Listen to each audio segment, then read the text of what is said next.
Thank you, Chair, and thank you to our witnesses from the RCMP today. We do appreciate you taking the time and joining us so that we can learn from your experience and your knowledge as we consider this study on enforcement in First Nation communities. And we look forward to the advice you can offer to us as we develop a report and bring recommendations forward to the House of Commons.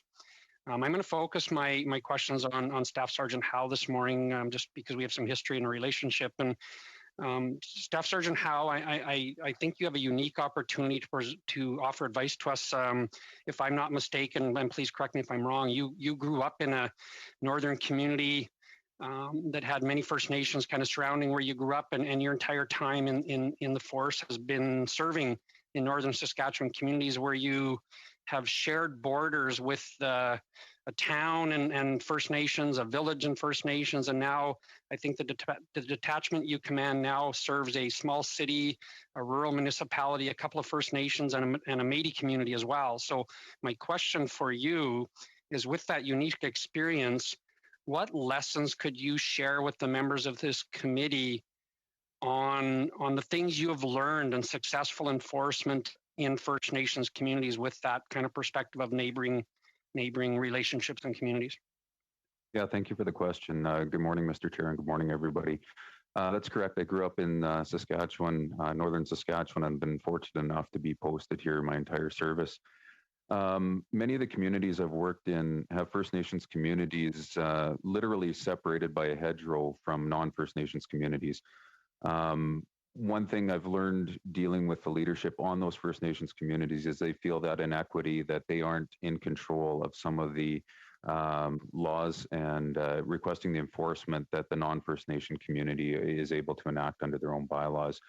In my current situation, I am managing a municipal policing contract for a city, provincial contract for the RM, 2 CTAs, and a Métis community. So very, very unique communities with unique demands, all in a very small geographic area. But even our 2 First Nations, Waterhen and Flying Dust, though they're only 60 kilometers apart, they're very different communities, but the ability for them to tailor laws and enact their own bylaws causes some frustration for them, being unique communities. Flying Dust is, again, right next to Meadow Lake, the city that we police. So they're essentially one community, but very, very different policing aspects and very different approaches from our young members when they're responding to calls on the different communities. If that answers your question, I'll leave it at there. Thank you. Can I maybe just get you to expand on the lessons you've learned that have allowed you to be successful in that relationship? And in my preamble, I never expressed the one comment I was going to make, and I'm not sure I ever shared this with you, Staff Sergeant, but when you were transferred out of one of those communities, I actually had the chief of that neighboring First Nation reach out to me and express his disappointment on losing your leadership in that community. So I don't do this to stroke your ego. That's not my point. But you obviously learned some things, that you were successful in building relationships with those communities. And I'd be interested in just kind of hearing some more about what works and what are the positive things you've learned that work in the First Nations policing. Sure. I guess then I'll go back to some experience I've had on the negative. Some of the First Nations leaders and all community leaders have told me that for quite a few years, they felt the RCMP told them what their policing needs were. So to reverse that around and approach the community leaders and have them tell us what their needs are, because the community knows best. So I think the one lesson, the biggest lesson I take from that is approaching policing in a community, in any community, with humility and open communication, and listen to what the community wants. What we may feel as a detachment, as a policing priority, may not be recognized as what the community wants.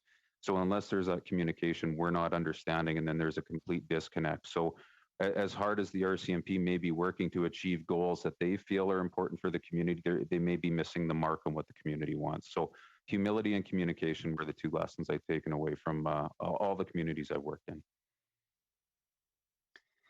Thank you. I'm going to switch over quickly for just a minute here to Inspector Preston and ask him basically the same question, Inspector Preston, if you would just respond to the to your experience and what works in policing in a First Nation community, and just add to maybe what Staff Sergeant Howe shared with us. Thank you very much for the question.